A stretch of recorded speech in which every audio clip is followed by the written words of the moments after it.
Namaste, ambassadors and Geminis, and welcome to the new Soul Horoscope Superscope.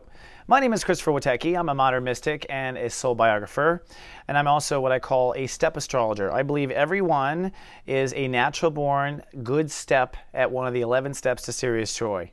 And if you're a Gemini or you're a Gemini rising, your step is Step 5. Step 5 is I'm alive. That's the step when we start to connect to everything. That's the intellectual step, and it's the fifth state of awareness, basically.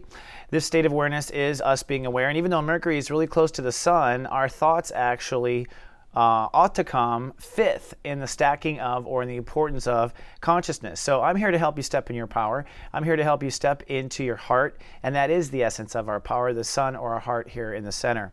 So where are the Step 5 Geminis and Gemini risings this week? Well, they're actually focusing on their belief structure. You are working on what you believe in. This is ultimately your wisdom, and this week you're going to move into the passion of what you believe. Now this turns into life purpose. So Geminis and Gemini risings are stepping into their life purpose, and you have to step into it emotionally. That's the hard part. This is an emotional step for you. And emotion is not something Geminis like so much. It's not what they do naturally. What they do naturally is what I call kind of the Spider-Man, crawling around intellect, crawling around logic, but surrendering to just the passion of something and letting things just flow out of their mouth, or letting behavior flow out of them, that is a bit more complicated and a bit more scary, I think, for the Gemini. So this week, it's really about allowing yourself to surrender to that passion. And there's going to be a full moon at some point, which means you will eventually end up in a tug-of-war by Friday between your thoughts on the one hand and your beliefs on the other. Now remember, you're Geminis, you're the Step 5s. You're all about thinking, you're all about connecting to other people. So your thoughts themselves, how much do they go through an audit? How much do they go through a transformation? That's the real question this week. And to some degree, you really have to toe an emotional boundary with yourself in the moment. And that emotional boundary in the moment is to not let your mind run away in the wrong direction.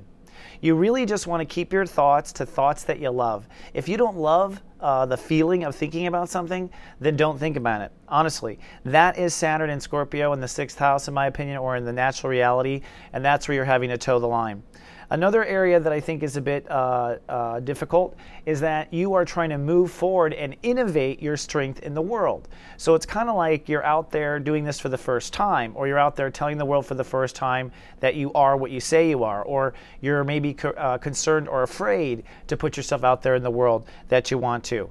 On the other hand, I don't think Geminis or Gemini risings have any more patience to follow their inner child or follow their personal dream. And so Mars is putting a lot of pressure on these beliefs to move forward, which is basically your dreams, or your desire to have love, or your desire to be creative, or your desire to have something spectacular and whatnot. So that is what's pushing for you to to believe in yourself and to move forward with your life purpose. But like I said, it's forcing you to be someone different in the world, and that also moves to the next point I want to bring up, which is your personal trust issues and your personal intimacy issues. And this brings up a new topic I'm bringing up here in the Superscopes, which I call the Venus quotient, or the VQ.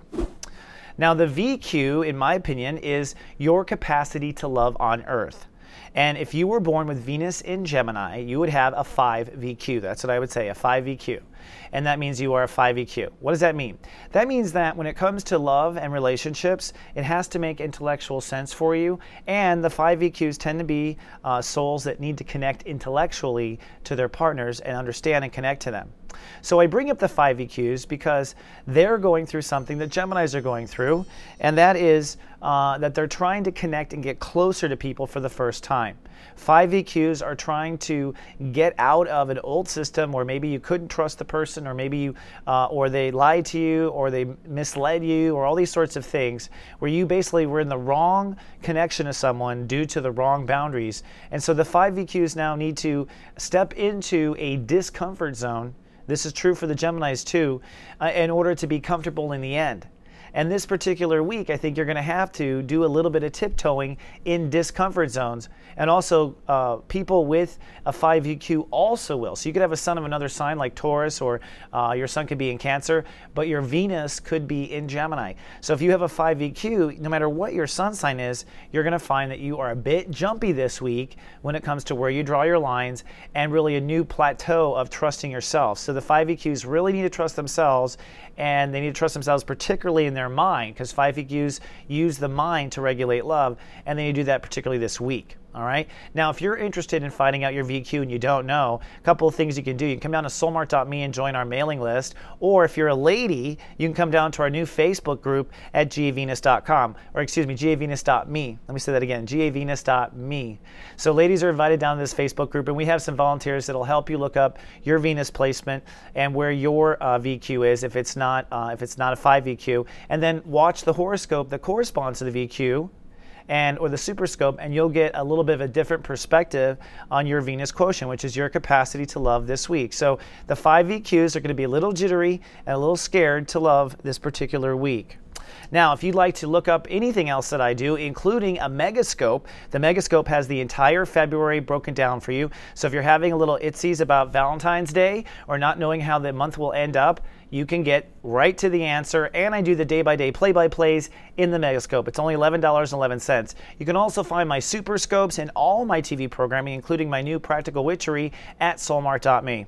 All right, that's all I have, Geminis, Gemini Risings, and the 5 VQs. I will see you next week with more. Until then, live, love, be.